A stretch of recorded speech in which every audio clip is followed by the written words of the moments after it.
ambilkan video saya boleh tak? Video estetik tak? Gitu. Estetik tau. Okey. 1, 2, 3.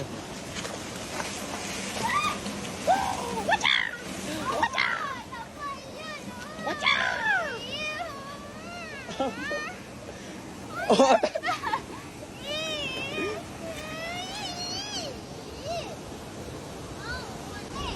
Oh, tak nak basah lagi eh? Oh, ini betul-betul ke?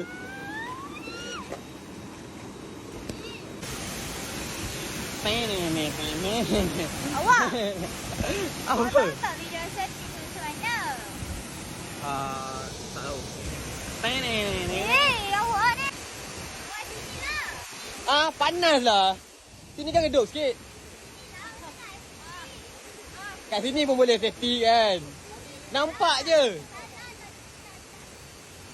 Tak payahlah.